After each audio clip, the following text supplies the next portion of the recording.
দুঃখজনক, খুবই দুঃখজনক।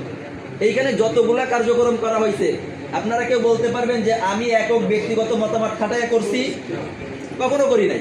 আপনাদের পরামর্শ নিয়ে, আপনাদের এলাকার সকলে যারা কমিটিতে আছেন তাদের পরামর্শ নিয়ে আমি সামনে আগানোর জন্য চেষ্টা করছি প্রতিটা পদক্ষেপ।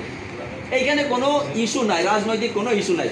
এই জন্য আপনাদেরকে আবারও বলবো, আল্লাহর হস্তে আপনাদের কাছে হাত জোর করে বলতেছি, কেউ কোনো ধরনের কোনো রাজনৈতিক কোনো ইস্যু এই সংগঠনের ভিতরে আমরা কেউ দেখাবো না, কেউই দেখাবো না। শুধু একটা জিনিসই মাথায় রাখবো, যার দ্বারা কাজ হবে তার দ্বারা কাজ নেব, যার দ্বারা কাজ হবে তার দ্বারা কাজ নেব। কথা একটাই, যার দ্বারা কাজ হবে তার দ্বারা কাজ নেব, যেই হোক না কেন। এরকমভাবে আমাদের মন মানসিকতা রাখতে হবে। যতদিন রাখবো ততদিন পর্যন্ত এই সংগঠন সুন্দরভাবে চলতে থাকবে। এই জন্য আমাদের সামনে এই সাংগঠনিকভাবে কিভাবে আমরা সামনে আগাইতে পারি, আরো সুন্দর করতে পারি, এরকম কোনো পরামর্শ যদি কারো মাথায় থাকে, সুন্দর পরামর্শ যদি থাকে, তাহলে সে নিজে স্ব ইচ্ছায় একটু কষ্ট করে দাঁড়ায় বলবো যে হুজুর আমরা সামনে এইভাবে চালাইতে পারি, এইভাবে চলতে পারি।